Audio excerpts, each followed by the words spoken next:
There was a child that went to his mother. He says, Mommy, this is very inquisitive and precocious, a bright kid. He says, Mommy, where do we come from? So the mother says, well, we come from Adam. You see, Adam had a child, then he had another child, and so on and so forth. Well, apparently he wasn't that convinced, or he wasn't that satisfied, so he went to his father. And this is obviously a very secular family. No shaykhus, no connection to any Yiddishkeit or religion. So he goes to his father and he says to his father, Daddy, where do we come from? And his father said, we come from monkeys.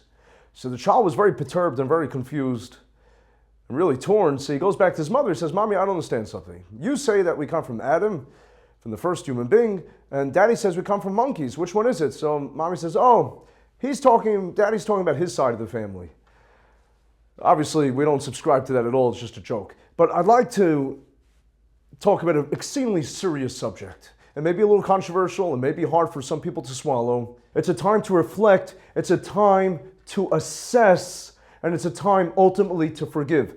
To forgive. Forgiveness is very, very hard for the human being. Exceedingly, exceedingly hard to forgive. We all want to cling on to our emotions. We all want to cling on to hostilities and resentments. And to forgive and forget and to move on, it's almost, we're so obstinate.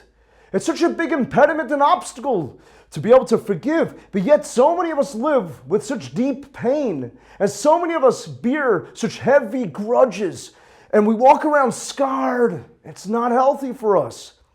So one of the topics that I believe is very, very crucial for us to talk about is the topic of abuse and victimization, particularly as it pertains and is relevant to parents and children. I feel that there's a proliferation. It's not a pandemic, but there is definitely a proliferation of parents and children that are really at each other's necks and that accuse each other of abuse. I'd like to start off with maybe the more uncommon scenario, and that is the parent who claims that they are abandoned by their children and that they're mistreated and disrespected by their children. So let's talk about what happened with the Kotzker Rebbe. A fellow came to the Kotzker Rebbe, and this was an aged man, a very elderly man, and he said to the Kotzker Rebbe, he says, I'm going through very, very hard times now. He claimed that he lost all his assets, all his money, and that he once was a person of means, but he lost everything, and he has to go begging because his children, who are all Bali Yechelis, all people that are very capable, the people of substantial means, they're wealthy people, they refuse to help him. Imagine the children refuse to help their father. And he was beside himself. He was devastated. He was debilitated by the idea that his own children won't take care of him. And the Kotzker said, in order to pacify, in order to be menachem, to comfort him a little, the Kotzker said, listen, he said there's a precedent for this in the Torah Kedosha. In the Torah, there's a precedent for this. And what is a precedent? When Binyamin was taken and was basically, his life was in jeopardy, his life was in limbo, and Yehuda, his brother, comes to the Egyptians, to Yosef, to try to intercede and intervene on his behalf. And he's beseeching, he's imploring, he's begging for Binyamin's life. And he says, listen, if you don't let him return, what's going to be with Binyamin's father, Yaakov? He's going to be grief-stricken, he's going to be moribund, he's going to die. Says the Kotzker, it doesn't make any sense. What a huge discrepancy here. Forget about the father. The father's an old man already, Yaakov. What about Binyamin's sons? He has 10 children. They'll all be rendered Yisayimim. They'll all become orphans. Why doesn't Yehuda mention the fact when he's trying to get clemency and mercy? Why doesn't he petition and say, how could you do this? Don't you have any compassion? Aren't you a human being? What's the matter with you? Says the Kotzker, you see from here that parents love a child far more than a child will ever love the parent. That's human nature. And the Ostrowitzer, Rabbi Chil Meir Levi, the Heilige Ostrowitzer, said a very keen observation, because everything in human psychology, everything has the Torah is a blueprint, so everything is modeled after the Torah.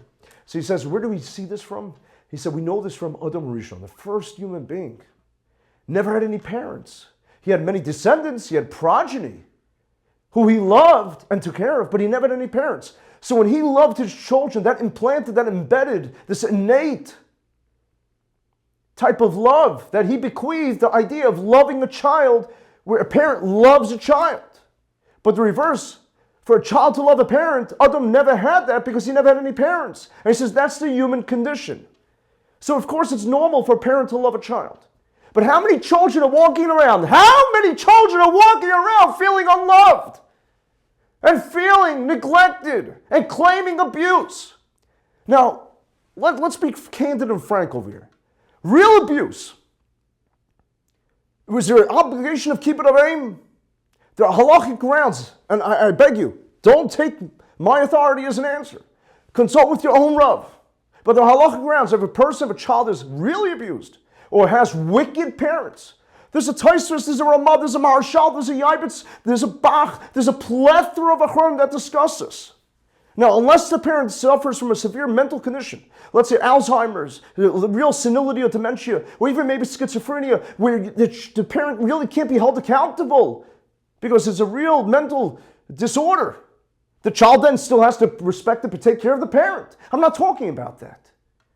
Where the parent is vicious, malicious, cruel, and the parent could get treatment, doesn't get treatment, and really inflicts their child with emotional scars or physical or molestation, and whatever it is, chas v'shalom, God forbid. Of course, there are halachic grounds for the child to alienate the parent. But most of the situations, most cases are not like that. Most scenarios, when the child feels unloved, the child feels that the parent was an absentee parent, the child feels that the parent was hypercritical, the child feels that the parent was never emotionally there for the child, or that the child blames the parent for chas v'shalom rachman l'tzlan, a divorce, or for lack of shalom bias in the home. In these cases, a child has to sit back and reflect and assess and pause and understand that parents are only human. Parents were not given a manual. They were not given a guidebook on how to be parents. It's hard. Many parents that I meet, they tell me they're financially drained. They have financial stress. They have more than one kid, Baruch Hashem, that they have to take care of with different needs. They have sleep deprivation. There's a lot going on. And therefore, it takes a child to be forbearing. It takes a child to be forgiving and to be patient and kind. If I'm not mistaken, I think it's the Vilna Gaon, the Gra, that says that the reason why a Bechor, the reason why a firstborn gets Pishnayim, gets double inheritance, is because that Bechor, he's the firstborn, he was the guinea pig. The parents had experiment, the parent has no idea. And many times the parents themselves had parents who did not know how to be parents. And then it becomes a vicious cycle. They perpetuate, because we're creatures of habit. It's not malicious, but that's what happens. So I'd like to share with you what the Rabbeinu Bechaya says. The Rabbeinu Bechaya says in the name of the Rasadia Gaon, says Rasadia Gaon that the reason why the Torah, what God promises you, longevity, extra life for taking care of your parents, is because it may be very difficult, it may be very challenging to take care of your parents. Your parents may butcher you. And yet, Hashem says, if you do it, I will compensate you. You won't lose out. I'll give you extra life. When everybody else is nebuch going, you'll be around. You'll be able to revel in the fact that you took care of them. Another idea that's espoused by the Orach Chaim HaKadosh. He quotes the pasuk, Ish imay v'aviv tira'u. Ish is singular, a man. Imo v'aviv, his mother and father, tira'u, shall be revered. Tira'u means plural. So there's no consonants over here. It's incongruous. It doesn't make much sense. It says a man, ish, and then it ends off, tira'u, plural, you shall revere your parents. And it says the Orach Chaim HaKadosh that the reason why there's plural is because if even in a challenging environment, even in a very difficult instance, you take care of your parents, you're respectful to them. That's all Hashem says, be respectful to them. Tira'u means that it's going on that child that had a hard time relating to his parents, respecting his parents. In the end, your own children will one day respect you because of the lesson that they saw, osmosis, they gleaned from you. And even if you're difficult one day, we don't know. Nobody knows what happens to our brains. Nobody knows if we could preserve our kalim, whatever it is. People age in different ways. And even when we're young, we get different emotions. Your children will respect you. But I think the most astounding chiddush is that of Rav Meir Simcha Tevin's Or Sameach in his Meshech Chachma in Parshas V'eschana, where he says that even if a child was given up, was abandoned, where the parent did not raise the child, and of course the child should say then, nothing, no shaykhus, no connection to the parents, total alienation, total isolation, total disconnect, total severing ties. Says Rav Meir Simcha, says Or Sameach in the Meshech Chachma, you're not allowed to. This mitzvah of kibbud of aim. And he says a murdik chiddush. He says an amazing thought. He says when the Torah was given, when this mitzvah of kibbud av v'em, respecting parents, doesn't say to love parents. You may not love them. You may feel mistreated. But it says respect them. When the mitzvah was given, it was given in the desert. In the desert, he says the parents weren't providing for their children. No mothers were doing laundry for their kids. It was the cloud, the Anani HaKavod, that were ironing and pressing the clothing and laundering the clothing. He says no mothers or fathers were supporting their kids or giving them food. It was the man from Shemayim, the manna that was falling. And they weren't even giving them to drink. That was the bear of the well. And the meat they got from the quails. He says the parents weren't taking care of the kids, and yet the Torah says, kibbud av v'em. So you'll tell me, oh, but they were learning from the parents, and they have to respect them because the parents were communicating to them the precepts and the ideals and the values. Says the Meshech Chachma, no. The parents didn't teach the kids as much as Moshe Rabbeinu did, the Zakanim did. He says, but as long as they were born from these parents, there's a mitzvah, there's an obligation of kibbud av v'em. It's very, very, very hard. Nobody's doubting the challenge. Nobody's doubting the struggle. But that's why we have a Rebbeinu Shalom. That's why we have a Torah Kedosha. Because that's what is there to guide us.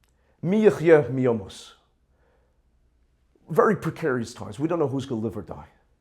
We all want schusim. If I'm not mistaken, I think it was the Baal Shem Tov that said from the Mishnah of Avos, Da milmala mimcha, which literally means know what's above you.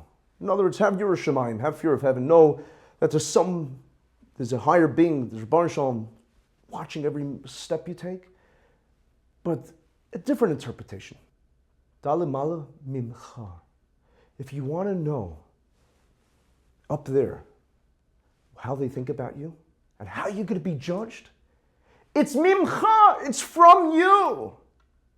It's the way you treat others. If you're forgiving, if you're kind, if you're compassionate, then the Rebbeinu Shalom says, you know what? I know he wasn't the best guy this year or girl this year. I know we had trouble. It's all mimcha. It's the way you take care of others. It's the way you are compassionate, understanding, and forgiving to others and merciful to others. That's how the Rebbeinu Shalom is merciful to you. We all want Mashiach to come. And I heard people say, well, Mashiach will come when all the irreligious become religious, Yeah. And they blame it on everyone else. It's this one's fault Mashiach didn't come, and that's that one's fault. Rabbi Yisai, ladies and gentlemen, Mashiach, we want Mashiach, let's fix our apple carts. Let's get our family relations straight. It starts with us. Let's work on our own kitchens. Let's work on our own homes. To have peace, to have achdus, to have unity in our own homes. And I have a little idea. I'd like to start a community initiative that gives parenting classes. Because I believe that children, as much as they have to learn to be forgiving about parents, and to be more patient with parents perhaps, parents must understand what it means to be a parent. How to give love to children. How to give guidance to children. How to have a house that without strife, without enmity, without the struggles, but a house of harmony and peace. I think it's so important to have these seminars. I'd like to start that in the communities, parenting seminars. May we all be blessed with a sweet, happy, forgiving year. A shnas bracha v'atzlacha, a year of blessing and success. Ken Yiratzon. Thank you for listening.